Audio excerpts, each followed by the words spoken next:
اسی طرح جو انفراسٹرکچر کا میں نے بتایا کہ ڈرنکنگ ہے، وہ ڈرنکنگ واٹر سینیٹیشن کے ایشو ہو گئے، مسنگ ہیلتھ فیسلٹیز ہو گئی، یا آپ کا ایجوکیشن کے انفراسٹرکچر ہو گئے، یا ڈیزاسٹر ریلیٹڈ انفراسٹرکچر کوئی 12 ملین اگر آپ اس کے لیے ایلوکیٹ کر لیں، اس طرح ہیلتھ کے لیے، ایجوکیشن کے لیے ایک سرٹن اماؤنٹ آپ ایلوکیٹ کر لیں، تو یہ ٹوٹل کوئی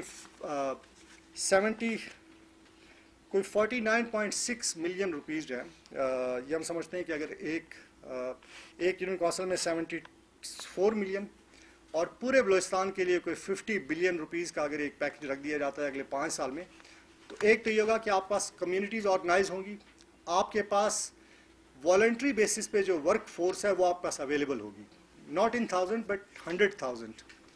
اور دوسرا یہ کہ یہ جو ان کے چھوٹے چھوٹے ایشو ہے وہ ایڈریس ہو جائیں گے، اور اس کے بعد پھر آپ ان کو مین اسٹریم ملا کے جو انڈسٹریلائزیشن ہے یا جو ویلیو چین ایڈ کرنی ہے نیچرل ریسورسز کی، چاہے وہ منرل ہو، ایگریکلچر ہو، لائف اسٹاک ہو، اس کے اوپر آپ جو ہے نا ان کو مزید سپورٹ کر سکتے ہیں، جس سے جو پاورٹی ہے وہ کمپلیٹلی ریڈیوس ہو سکتی ہے. تو یہ جو محرومیوں کی ہم بات کرتے ہیں، اگر صرف تھوڑا سا ہم جو ٹارگیٹڈ پاپولیشن ہے اگر اس کو ہم ایڈریس کر سکیں اس اپروچ کے ساتھ کہ ہم ہر گھر تک پہنچے، ہر گھر کا مائکرو انویسٹمنٹ پلان بنائیں، خاص طور پہ وہ گھرانے جو غریب ہیں، گاؤں کی سطح پہ ان سے ہم سیکھیں کہ وہ پلان میں کوئٹہ میں بیٹھ کے بابو مجھے کیا پتہ ہے جوہان نیچارہ یا قمردین کاریز کا کیا ایشو ہے، اس گاؤں کے اندر بیٹھا ہوا شخص مجھے بہت اچھی طرح بتا سکتا ہے، اس گاؤں کے اندر بیٹھی ہماری بہن اچھی طرح بتا سکتی ہے کہ یہ مسئلہ ہے اور اس کا حل یہ ہے. تو میری گزارش تمام میڈیا کے لوگوں سے بھی، اور جو قاسم سوری صاحب ہیں، پولیٹیکل لیڈرشپ ہے ہماری، کہ بلوچستان کے حوالے سے بلوچستان کو انڈرسٹینڈ کرنے کے لیے آپ کو تھوڑا سا ذرا، چونکہ اسکیٹرڈ پاپولیشن ہے، بڑے بڑے پروجیکٹس یقیناً اکنامک گروتھ کے اندر بہت بڑی کنٹریبیوشن ہوتی ہے اس کی. اب صرف اگر روڈ انفراسٹرکچر کا میں آپ کو مثال دوں کہ میں گھومتا رہتا ہوں پورے پاکستان میں، ایک زمانہ تھا کہ مجھے اسلام آباد آنے کے لیے 2.5 دن لگتے تھے، 80s کے دور میں ہم ٹریول کرتے تھے. آج آپ صبح نکلے شام آپ اسلام آباد میں، آپ صبح نکلے کراچی میں، آپ صبح نکلے ملتان میں، صبح نکلے آپ گوادر میں، تو یہ بہت بڑا اس کا امپیکٹ ہے. تو میں مشکور ہوں جی آپ سب کا. ہم نے کوشش کی کہ تھوڑا سا آپ کو یہ جو اپروچ ہم ڈسٹنکٹ اپروچ ایڈاپٹ کر رہے ہیں بلوچستان کے اندر، یہ آپ کے ساتھ شیئر کریں، اور یقیناً اپارچونیٹیز بہت زیادہ ہیں. میں قاسم سوری صاحب بیٹھے ہوئے ہیں، اکثر میں اپنے دوستوں کو بلوچستان میں کہتا ہوں کہ 18th امینڈمنٹ کے بعد ہمیں تھوڑا سا اپنا قبلہ درست کرنے کی ضرورت ہے، بجائے اس کے بلیم کرنے، کیونکہ ریسورسز بہت آئے ہیں 18th امینڈمنٹ کے بعد، صرف ان کو چینل کرنا ہے. اور جیسے میں نے پہلے کہا کہ کسی بھی علاقے کے لوگ اگر آپ ان کو ان کا اختیار دے دیں، ان کے اپنے ڈیولپمنٹ کے اندر ڈیسیجن میکنگ کا اختیار آپ ان کو دے دیں، تو کوئی ریزن نہیں ہے کہ بہت منیمم کاسٹ کے اندر اور بہت منیمم ٹائم کے اندر وہ کام نہ ہو. میں آپ کو بتاؤں کہ اس کی اسٹرینتھ یہ ہے، ہم نے کوئی بھی کام کرنا ہوتا ہے آر ایس پیز نے، جیسے فلڈ آیا جعفر آباد نصیر آباد اس بیلٹ کے اندر بہت بڑا ٹرمائل ہوا 2010 میں، ہمارے ٹوٹل 5 لوگ تھے وہاں پہ، ہم نے 1 مہینے کے اندر 500 لوگ مزید ایڈ کیے، اور چونکہ وہ کمیونٹی انسٹیٹیوشن کا سیٹ اپ موجود تھا، ہم نے بہت بڑا ہیوی آپریشن چلایا وہاں پہ. تو حکومت کو بھی چاہیے کہ یہ جو سوشیو اکنامک پلر ہم کہتے ہیں کہ اگر یہ سوشل موبلائزیشن کمپلیٹلی 100% ہو جاتی ہے تو گورنمنٹ کے پاس ایک موقع ہوگا کہ جتنی سروس ڈلیوری ہے اس میں ان کو انگیج کر کے ان کے ذریعے یہ سارا کام کریں، جس سے نہ صرف یہ کہ سسٹینیبلٹی انشور ہوگی، تمام کا تمام یہ جتنے ہمارے گو سکول ہیں، جتنے ہمارے ڈیڈ واٹر سپلائی اسکیم ہے، یہ سارے کے سارے ایشو ایڈریس ہوتے ہیں اگر ہم کمیونٹی موبلائزیشن کو تھوڑا انسٹیٹیوشنلائز کر لیں، کمیونٹیز پہ ٹرسٹ کریں. اور یہ پیسہ ان کے، ہمارا اپنا فنڈ ہے، ابھی سال کا ہم کوشش کر کے کوئی 2-2.5 بلین موبلائز کر لیتے ہیں، لیکن اس میں سارے کے سارے اختیار جو ہے وہ کمیونٹی کا ہے. اگر ایز سی او مجھے آپ کہیں کہ جی میں ایک واٹر سپلائی اسکیم لگاؤں تو میں نہیں لگا سکتا ہوں. نیڈ بھی کمیونٹی آئیڈینٹیفائی کرے گی، ڈیسائیڈ بھی وہ کرے گی، اور پیسہ بھی اس نے خرچ کرنا ہے. تو میں آپ سب کا انتہائی مشکور ہوں. مجھے امید ہے کہ یہ جو باتیں ہیں شاید. نادر صاحب یہاں آپ سے ایک چھوٹی ریکویسٹ بھی ہے، ذرا فیوچر پلان بھی بتا دیجیے گا، اور آج جو ہمارا ایم ہے، ہمارے ساتھی یہاں پہ موجود ہیں، کہ ہم فیوچر میں کس طرح کا پروگرام کرنا چاہ رہے ہیں، کیونکہ بلوچستان کے حوالے سے آپ کے ساتھ لاسٹ ٹائم بھی ڈسکس ہوا تھا کہ یہ کہا جاتا ہے کہ بلوچستان صرف کوئٹہ نہیں ہے، ہمارے جرنلسٹ بھائی دوست جاتے ہیں، اور کوئٹہ کے بعد جو بلوچستان ہے، ذرا بلوچستان میں بتائیں فیوچر میں کیا کرنا چاہتے ہیں، ذرا تھوڑا سا ہمارے ساتھی اپڈیٹ بھی رہیں اور تھوڑی سی یاد تازہ کر دیں. جی میں بالکل، جی میں آپ سب کو دعوت دوں گا کہ آپ بلوچستان آئیں، اور یہ جو باتیں میں نے آپ کو کی ہیں اس کا ایکچوئل گراؤنڈ کے اوپر جو ٹرانسلیشن ہے میں وہ آپ کو دکھاؤں کہ یہ جو میں نے یہاں پہ آپ کو سمجھ، کیونکہ بعض کا یہ ہوتا ہے کہ وہ باتوں سے اتنا زیادہ آئیڈیا نہیں ہوتا کہ اس کا امپیکٹ کیا ہوگا.